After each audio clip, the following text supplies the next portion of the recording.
Thank you, Mr. Speaker, and I thank the Honourable Parliamentary Secretary for his question. I think the answer to his question is something on the order of 16 months or perhaps even longer for the groups in Montreal to get the safe consumption sites. I just wanted to point out to the Honourable Member for Oshawa that the so-called Respect for Communities Act was an attempt to do indirectly that which the previous Conservative government could not do directly. In other words, they wanted to defy the Supreme Court of Canada, which found that safe injection sites as a matter of law and on the evidence save lives.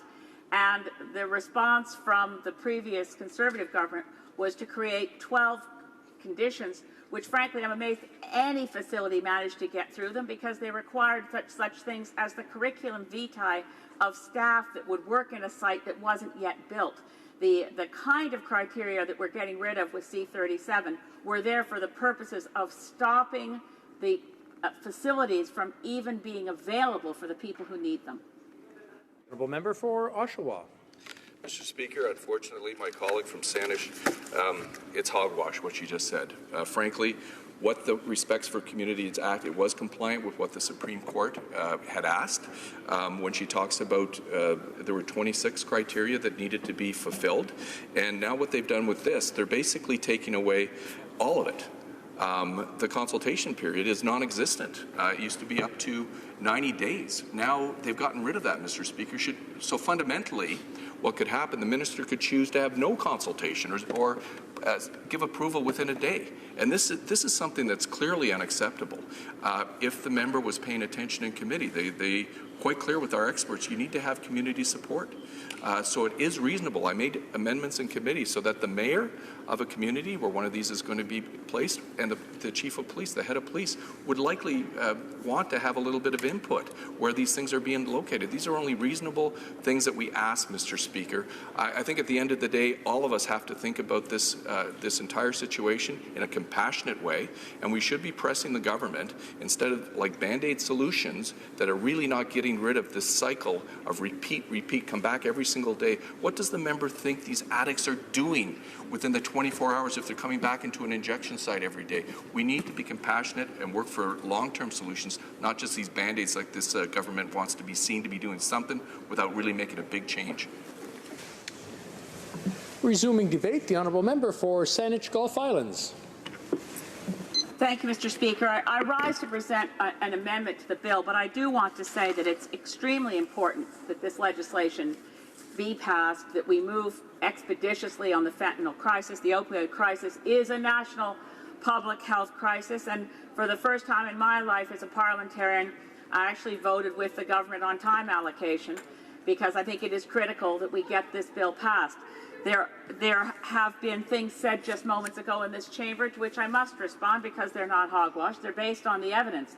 We know very clearly, having debated, I was part of this Parliament when we debated the attempts by the Conservatives to bring forward conditions that were not reasonable. They were not put there in the interest of public health and safety. They were explicitly and clearly part of an ongoing effort by the previous Harper government to fight against the existence of Insight in Vancouver or its application as a model that works to save lives for safe consumption sites to make them unavailable to people in other jurisdictions. So I do support Bill C-37. I would have wished, as I moved in committee, and as the member for Vancouver East also moved in committee, that we would have had more effort to streamline the approval of safe consumption sites where they are desperately needed in confronting the opioid crisis. But the reason I'm bringing forward an amendment, Mr. Speaker, and it's a difficult one, I have to say, to bring forward an amendment at this stage, but I think it's often the case that when there's an urgent circumstance and our attention is focused in one area, it's easy to say, yes, but that will be okay because the need is so great that we can ignore other concerns. So I wanted to raise an amendment. It's been brought forward by both the Canadian Civil Liberties Union and the British Columbia Civil Liberties Association. There is concern about Section 53 of the bill. Now, what Section 53 allows is the suppression, Clause 53 of the bill, suppression of previous excerpts from the Proceeds of Crime, Money Laundering and Terrorism Financing Act. And in that piece of legislation, again, when you're focusing on one thing, such as terrorism, concerns for civil liberties can be lessened, and that is definitely the trend. So in the Proceeds of Crime, Money Laundering and Terrorist Financing Act, the Canadian Border Services agents and other employees of Canada Post are allowed to open packages in a way that would not have previously been allowed. So there's packages that weigh 30 grams or more are not to be opened, but if they are larger and they constitute packages, they are routinely now opened. The concern expressed by the Civil Liberties Union, I think it's critical that we examine the practicality of this. If a civil liberties organization was saying fentanyl, which we know can be absolutely lethal in tiny grains of an amount, something so lethal, but we're going to turn a blind eye to that and say, no one should be allowed to open letters, I think that would be an unreasonable position. But what the Civil Liberties Association is saying is, if you identify a letter, you have reasonable probable grounds that you want to open that letter, then you get a warrant.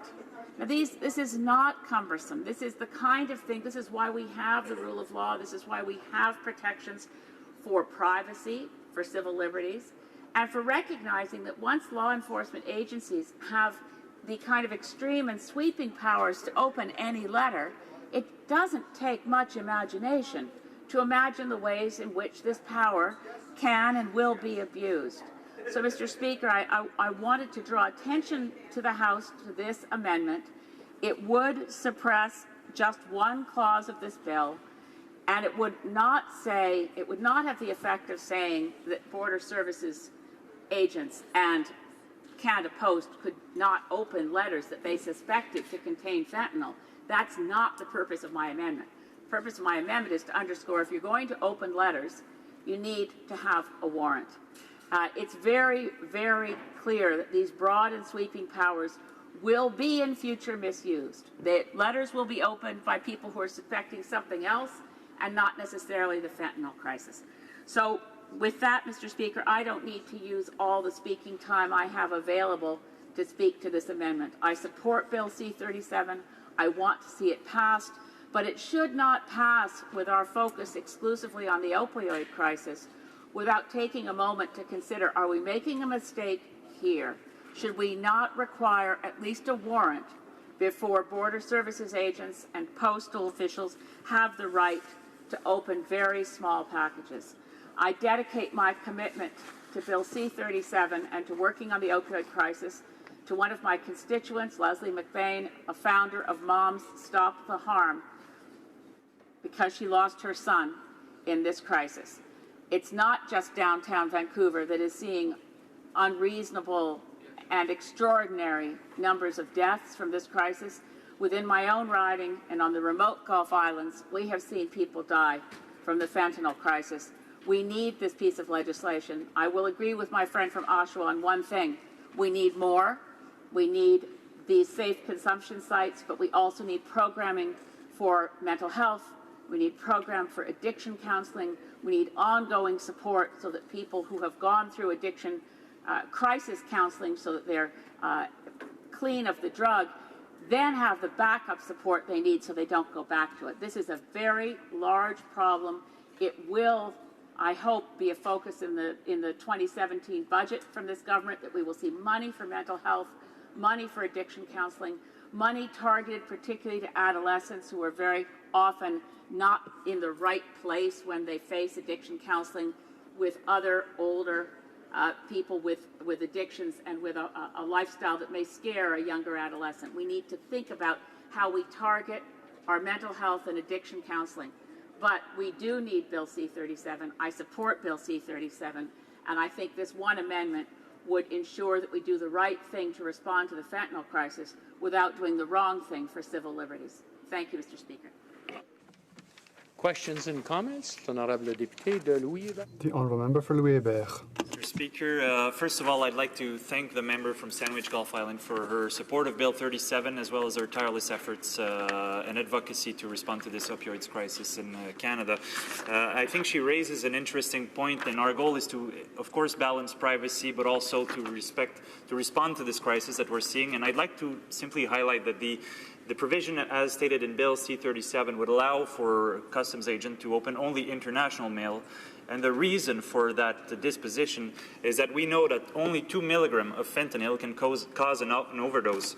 So this means that a 30-gram package could contain as many as 15,000 fatal doses, which is why we have this included in the bill. So I think the goal is to strike a balance, but on the balance, we think that a 30-gram package that can cause 15,000 overdoses is just out of proportion. So that's why the disposition's in the bill, and I just wanted to highlight this to the member from Sandwich Gulf Islands. The honourable member for Sandwich Gulf Islands.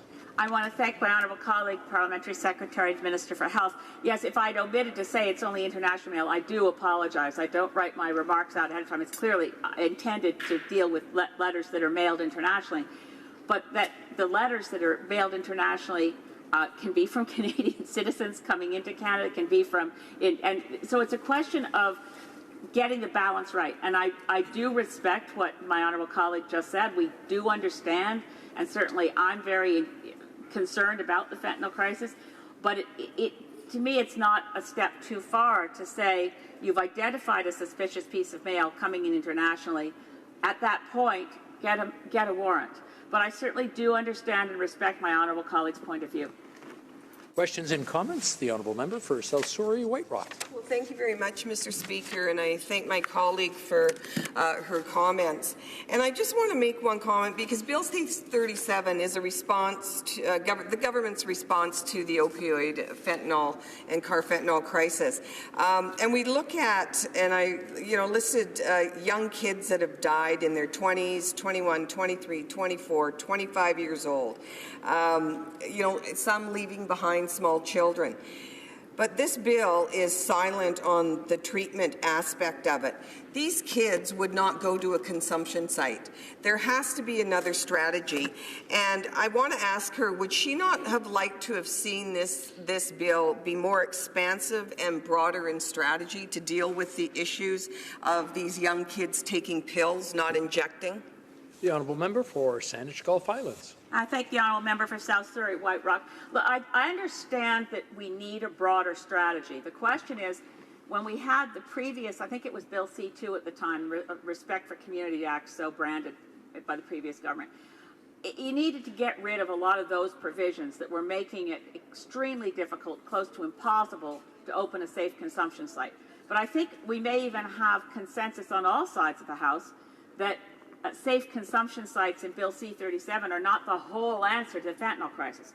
A lot more needs to be done, particularly for facilities that would be designed, as the honourable member just said, for an adolescent who might not go to a safe consumption site, where we're looking at better education. We're certainly looking at, I hope we're using the best diplomacy we have with the People's Republic of China to ask that they do more to stop the flow of fentanyl coming into Canada.